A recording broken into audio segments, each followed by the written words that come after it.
Hi, my name is Father Mike Schmitz, and this is Ascension Presents. So a little while back, I was talking with this couple. They had a little argument. What had happened was they went to this party together, and as they got there, he pulled out his phone and he texted her. And he just said something along the lines of, "I'm really uncomfortable right now at this party." And she responded back with something along the lines of like, "Well, suck it up. We're at the party. We're staying here. We're not leaving." And then it just escalated. So while they were amongst their friends and these other people, they were just kind of like normal and lighthearted and having a good time. But over the course of this entire party, through text message, they're having this text fight. So finally, they leave the party, and they were able to finally say with their mouths what they've been saying through their texts. And ultimately, she was like, "What was that all about? All this kind of stuff." And he just said, he kind of calmed down and realized, and he said, as we got there, I didn't want you to leave. I didn't want you to fix it. I just felt uncomfortable at this party. I don't know these people as well as you do. I wasn't as comfortable as you are. And I just wanted to let you know that I was uncomfortable. Why? For one reason. I just wanted to know that there was someone here who was on my side. Now, on one hand, I think, okay, dude, like, grow up. On the other hand, I'm thinking that makes complete sense. That makes so much sense. In fact, when it comes to our relationships, if there's any one thing that makes huge difference, it's when you know the person you're in relationship with is on your side. One of the things that I'll find so often when couples come to get married is that they have to do this major jump. They have to make this major shift. And what they have to do, they have to make this major transfer. What the transfer is that everyone shows up with other relationships, right? Your relationship with your parents, your relationship with your siblings, your previous friends. But something has to happen that's really critical and yet sometimes is so subtle that we miss it.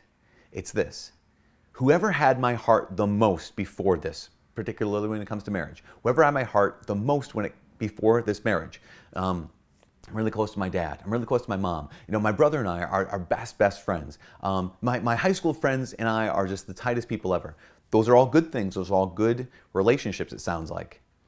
But if I'm going to marry this person, what has to happen is I have to transfer my primary allegiance to whoever had it before to my spouse, which means at the core of this whole thing, I need to trust my future spouse that I could transfer my primary allegiance from whoever has it to them, even if who has it is me.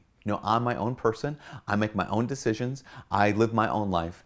I have to transfer that primary allegiance from myself even to the other person. Here's why. Here's one of the reasons why. I always tell our couples this. I'll tell them that when you're married, having problems is not a problem. Having issues is not an issue, because those are opportunities for you to learn how to solve problems, to learn how to resolve issues with your future or your current spouse. But so many people approach issues, approach problems, and approach decisions like this. We're here, so this person has this, and this person says this, and we just kind of go at it. Like, here's my way, and here's your way, and now we have to fight, and who gets to win, who gets their way. But one of the things that happens is you transfer your primary allegiance to the other person, then what you know is, okay, they're on my team.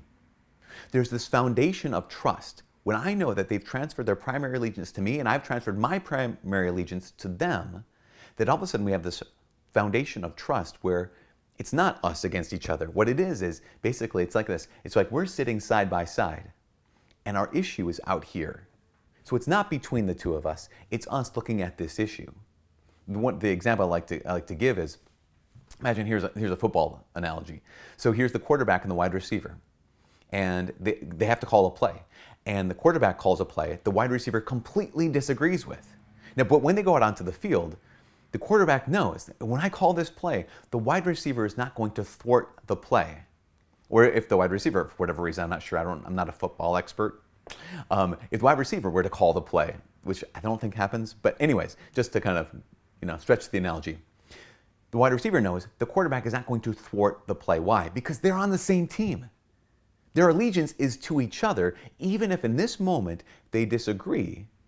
What it is no, we're on the same team trying to accomplish this goal. So when you find someone to whom you can transfer your primary allegiance, one of the challenges is to live that way. Then we have any kind of decision. Actually, I invite you to do this. When you have any kind of decision, it doesn't have to be a fight, doesn't have to be an argument, it doesn't have to be a conflict. It can just simply be a decision to look at it and train yourself to look at it. That, okay, this is an issue. It's not an issue. This is a problem. It's not a problem. This is a decision that we have to make together. And you can do that. And you can do that with great joy. And yes, there's going to be conflict. Yes, there's passion. But when you know you can trust the other person and ultimately that they've transferred their primary allegiance to you and you've done the same to them, then you know you're a team. And you can look at every conflict and every decision from the same side, trying to accomplish the same goal. This is ultimately what Romans 8:31 says. He says, St. Paul says, if God is for us, who can be against us?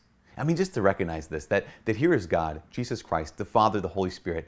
What he's done in bringing us into the covenant is he's transferred his primary allegiance to us. And he invites us to do the same. So when we face life, it's not us against God. It's us and God on the same side. And we're looking at that problem, looking at that issue, looking at that decision and saying, what should we do here? Not just, God, what do you want me to do? And one of us wins. But if God has transferred his primary allegiance to you, and you've transferred your primary allegiance to God, then you look at every issue, every problem, and every decision on the same team, knowing that when you move forward, you will move forward together. From all of us here at Ascension Presents, my name is Father Mike. God bless.